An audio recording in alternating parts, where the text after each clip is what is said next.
नमस्ते साथीहरु, नेप्से टकमा यहाँहरुलाई स्वागत छ। आज साताको अन्तिम कारोबार दिन नेप्से परिसूचक तपाईको 18.25 अंकले घटेर तपाईको 2627.14 अंकमा आएर रोकिएको छ। र यो सँगसँगै आजको बजार के कस्तो रह्यो त भन्ने विषयमा यो भिडियोमा हामी विस्तृत रूपमा कुराकानी गर्नेछौं।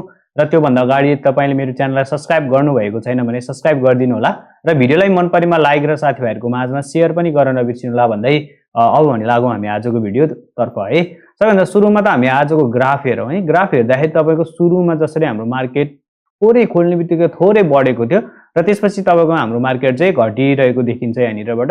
यसरी तपाईको घट्दै घट्दै मार्केट चाहिँ यहाँनिर तपाईको अन्तिमसम्म नै यहाँनिर मार्केट घटेर बन्द भएको देख्न सकिन्छ है। त्यसपछि हामी यहाँनिर हेरौं नेप्से चाहिँ अहिले तपाईको 2627.14 अंकमा आएर रोकिएको छ र आजको ओपनिङ रहेको थियो 2646.30 मा। त्यसपछि यसको हाई भनेको चाहिँ 2650.18 सम्म गएको थियो र यसको लो भनेको चाहिँ 2614.65 सम्म गएको थियो है आज। र यो भन्दा अगाडिको प्रिभियस डे क्लोजिङको कुरा गर्नुहुन्छ भने 2645.39 रहेको त है, यो भन्दा अघिल्लो दिन अथवा हिजोको चाहिँ क्लोजिङको कुरा गर्नुपर्दा। त्यसपछि आजको टर्नओभर हेर्नुहुन्छ भने 5 अर्ब 41 करोड समथिङको आज चाहिँ टर्नओभर अथवा आज कारोबार भएको छ र आज कारोबार भएको 244 वटा कम्पनीहरु मध्ये तपाईको 67 वटा कम्पनीको चाहिँ आज शेयर मूल्य वृद्धि भएको छ भने 170 वटा कम्पनीको शेयर मूल्य घटेको छ र यो सँगसँगै 7 वटा कम्पनी चाहिँ तपाईको अनचेन्ज अवस्थामा रहेको छ। आजको सर्किटको कुरा गर्नुहुन्छ भने एउटा कम्पनीमा चाहिँ आज पोजिटिभ सर्किट लागेको छ भने एउटा कम्पनीमा नेगेटिभ सर्किट लागेको छ है। त्यसपछि आजको टप 10 गेनर र टप 10 लुजर कम्पनीहरुको बारेमा कुरा गरौं। टप 10 गेनरमा तपाईको 1 नम्बरमा रहेको छ एसबीआई, त्यसपछि पीएससीएल, एसएफसीएल, एमएमकेजेएल, साहस, एसएमएचएल, एमएलबीबीएल, त्यसपछि आएर एसएम, एफबीएस, एएचएल र एनजीएल चाहिँ आजको टप 10 गेनर कम्पनी भित्र रहेको छ। यसपछि टप लुजर कम्पनीहरुमा 1 नम्बरमा रहेको छ रावा, त्यसपछि आएर सीओआरवीएल, जीएफसीएल, एसएमएस, भिएलबीएस, केडीएल, प्रभु, टीएसएचएल, एमएलबीएस र जीआरडीबीएल चाहिँ आजको टप 10 लुजर कम्पनी भित्र रहेको छ है। त्यसपछि हामी यहाँनिर सेक्टर वाइज आजको समरीको कुरा गरौँ। सेक्टर समरी र सेक्टर समरीको कुरा गर्नुपर्दा तपाईले यहाँनिर सुरुमा देख्न सक्नुहुन्छ ब्याङ्किङ सेक्टर। आज ब्याङ्किङ सेक्टर 1.02% ले घटेको छ। त्यसपछि डेभलपमेन्ट बैंक तपाईको 0.79% ले घटेको छ। फाइनान्स तपाईको 0.88% ले घटेको छ। होटल तपाई देख्न सक्नुहुन्छ 0.87% ले घटेको छ र हाइड्रो पावर भने चाहिँ 0.36% ले थोरैले यहाँनिर बढेको देख्न सक्नुहुन्छ।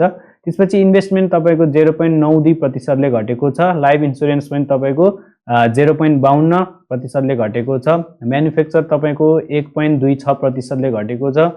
माइक्रो फाइनान्स 0.81%, त्यसपछि म्युचुअल फन्ड तपाईको 0.30%, non life insurance 0.59%, other sector 0.65% र ट्रेडिङ सेक्टर तपाईको 1.93% ले घटेको छ। तपाईको यहाँनिर सेक्टर समरीको कुरा गर्नुहुन्छ भने आज हाइड्रो पावर भन्दा बाहेक अरु कुनै पनि सेक्टरहरु बढ्न सकेन र हाइड्रो पावर भने थोरै यहाँनिर प्रतिशतले 0.36% ले मात्र आज हाइड्रो पावर सेक्टर भने बढेको देखिन्छ है।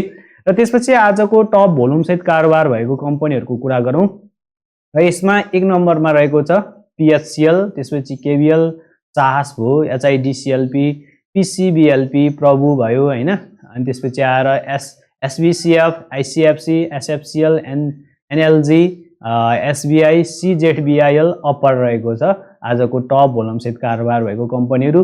त्यसपछि टप टर्नओभर सहित कारोबार भएको कम्पनीमा सुरुमा रहेको छ एनएलजी, त्यसपछि साहस, आईसीएफसी, पीएससीएल, एसएफसीएल, एलआईसीएन, एसडीएल, केबीएल, त्यसपछि आएर एसएमएचएल, एसबीआई र प्रभु, एचआरएल र सीएफसीएल रहेको छ है। त्यसपछि आएर टप ट्रान्जेक्सनको रूपमा आज कारोबार भएको कम्पनीमा 1 नम्बरमा रहेको छ साहस, त्यसपछि पीएससीएल, आईसीएफसी, एसएफसीएल, केबीएल, एचआरएल, एसडीएल, प्रभु, त्यसपछि आएर एलआईसीएन, एनएफएस, सीएफसीएल, जीएफसीएल, निफ्रा रहेको छ है आजको टप ट्रान्जेक्सन सहित कारोबार भएको कम्पनीहरु। यसपछि हामी कुरा गरौँ यहाँनिर सेक्टर वाइज आजको टप इम्प्याक्टिङ स्टकहरुमा कुन रहेको छ भनेर। जस्तै कमर्सियल बैंकमा चाहिँ तपाईको यहाँनिर एसबीआई बैंक रहेको छ आजको एकदम राम्रो कारोबार भएको कम्पनी अथवा धेरै कारोबार भएको कम्पनीमा। डेभलपमेन्ट बैंकमा तपाईको केएसबीबीएल रहेको छ। फाइनान्स सेक्टरमा हेर्नुहुन्छ भने एसएफसीएल रहेको छ।